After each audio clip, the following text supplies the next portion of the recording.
நான் கொஞ்சம் இன்னசென்ட்டான ஆள். நான் ரொம்ப நிறைய விஷயங்கள் கற்றுக்க மாட்டேன். நான் அப்படி இப்போ கற்றுக்கிட்ட ஒரு விஷயம் என்னன்னா, இந்த பீடோஃபைல் அப்படிங்கிற ஒரு வார்த்தை கற்றுக்கிட்டேன். எல்லாருக்குமே தெரிஞ்சிருக்கா? என்னன்னா பீடோஃபைல்னா இந்த குழந்தைங்களா இருக்காங்கல்ல, அவங்க மேலே செக்ஷுவலா அட்ராக்டடா இருக்காங்கல்ல, அந்த மாதிரி ஆட்கள் தான் பீடோஃபைல்ஸ் அப்படின்னு சொல்லுவாங்க. Which is very very wrong. பண்ணவே கூடாது. ஆனா இந்த வார்த்தையை நான் 8th ஸ்டாண்டர்ட்ல கத்துக்கிட்டேன். இது என்னன்னு தெரிஞ்சிருச்சு. எக்ஸாக்டா எப்படி ஒர்க் ஆகும்னு தெரியல. நான் என்ன நினைச்சிட்டேன்னா, நான் ரொம்ப குட்டி பாப்பாவா இருக்கும்போது எங்க அத்தை எனக்கு சாப்பாடு ஊட்டி விடுவாங்க. நான் சாப்பிட மாட்டேன்னு அடம்பிடிப்பேன். சாப்பிட்றியா பல்லாவை கடிக்கட்டா அப்படின்னு கேட்பாங்க. எங்க அத்தை ஒரு பீடோஃபைல் நினைச்சிட்டேன் நான். அது கூட பரவாயில்ல, இன்னொரு அத்தை இருக்காங்க, சாப்பிடாடி வெட்டி காக்காக்கு போட்டுருவேன் அப்படின்னாங்க. இப்ப காக்கா பீடோஃபைல் எனக்கு ஒரு சந்தேகம். ஏன்னா எங்க அப்பாவுக்கும் எங்க அம்மாவுக்கும் 16 வருஷம் வித்தியாசம், 16 இயர்ஸ் ஏஜ் டிஃபரன்ஸ். அதாவது எங்க அப்பாவுக்கு 30 வயசு இருக்கும்போது எங்க அம்மாவுக்கு 14 வயசு தான். எனக்கு தெரிஞ்சு இந்த உலகத்திலேயே பெரிய பீடோஃபைல் எங்க அப்பா தான். ஆனா எனக்கு தெரிஞ்சவங்க எங்க அப்பாவை பார்த்து பயப்பட ஆரம்பிச்சிட்டேன். கொஞ்சம் வந்தாருன்னா நீ போயா அப்படி அப்படின்னு.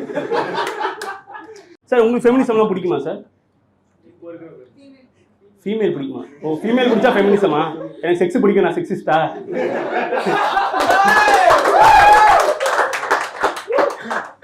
ஃபெமினிஸ்ட் யாராச்சும் இருக்கீங்களா? ஃபெமினிஸ்ட் என்ன கத்துறதெல்லாம் ஆம்பளையா இருக்கீங்க? ஒரு பொண்ணு கூட ஃபெமினிஸ்ட் இல்லையா? ஏன்னா எனக்கு என்னன்னா ஃபெமினிசம்ன்ற கான்செப்ட் வந்து இந்தியாவில் நான் ஃபெயிலான கான்செப்ட்னு நினைக்கிறேன். ஏன்னா இது என் ஃப்ரெண்டு ஒரு கிட்ட சொன்னேன் நான். முன்னாடிலாம் செம்ம ஜாலியாக இருந்தீங்க, அழகாக வீட்டில் சாப்பாடு சமைச்சிட்டு பாத்திரம் வச்சுட்டு ஜாலியாக இருந்தீங்க. இந்த ஃபெமினிசம் வந்து உங்களை வேலைக்கெல்லாம் போக சொல்லி டார்ச்சர் பண்ணுது அப்படின்னு சொன்னேன். அவள் கடுப்பாயிட்டா, டேய் ஃபெமினிசம்னால தானே நான் வேலைக்கெல்லாம் போய் நல்லா இருக்கேன் அப்படின்றா. எனக்கு என்ன பிரச்சனை, வேலைக்கு போயிட்டு வந்து 6 மணிக்கு இவ தான் திரும்பியும் பாத்திரம் தேய்க்கிறா.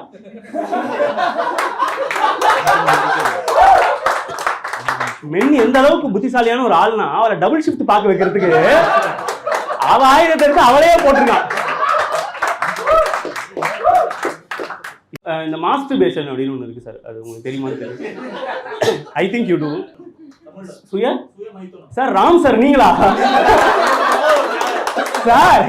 பேரன்பு நீங்கள் வாழ்ந்துட்டு இருக்க வாழ்க்கை ரொம்ப எவ்வளோ நல்ல ஒரு வாழ்க்கை. எப்படி ஒரு மலை அழகோ, எப்படி ஒரு பூ அழகோ, அப்படி தான் மனிதனுடைய உயிரும் அழகானது. நம்மளும் இயற்கையினுடைய ஒரு படைப்பு தான். கட்டுறது தமிழ் எனக்கு ரொம்ப பிடிக்கும் சார்.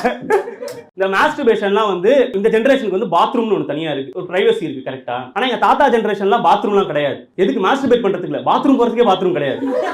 வெளியே போய் கொள்ளையில தான் போவாங்க. அவங்களாம் என்ன பண்ணியிருப்பாங்க நான் ரொம்ப நாள் யோசிச்சு பார்த்தேன். அப்புறமா எனக்கு தெரிஞ்சுது, ஓகே அவங்களுக்கு அதனால தான் சைல்டு மேரேஜ்னு ஒரு கான்செப்ட் இருக்கு.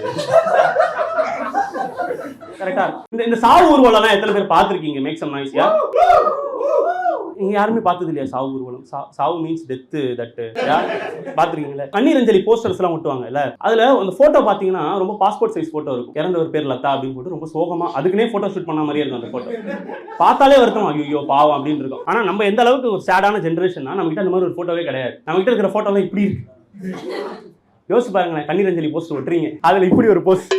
இறந்திடவா நீ பிறந்தாய். எவனும் பார்த்து வருத்தம் கூட பட மாட்டான் நம்மளை பார்த்து. மாடு கூட வந்து போஸ்டர் சாப்பிடாது. ஏண்டா செத்தும் ஜாலியா இருக்கியாடா நீ? அது மாதிரி எனக்கு வந்து ஒரு தம்பி இருக்கான். என் தம்பி எனக்கு ரொம்ப பிடிக்கும். என் தம்பி என்ன ஆயிட்டானா, ஒரு 2 வயசுல காணாம போயிட்டான். வீட்டுக்கு தவழ்ந்து போறான், அப்பதான் காணாம போயிட்டான். எல்லாரும் தேடுறோம், எங்கேயுமே கிடைக்கல. அப்புறமா கண்டுபிடிச்சிட்டாங்க. ஒரு 2 தெரு தாண்டி ஒரு குப்பை தொட்டியில இருந்தான். யாரும் கண்டுபிடிக்க கூடாதுன்னு அங்க போட்டு வந்தான் அவனை.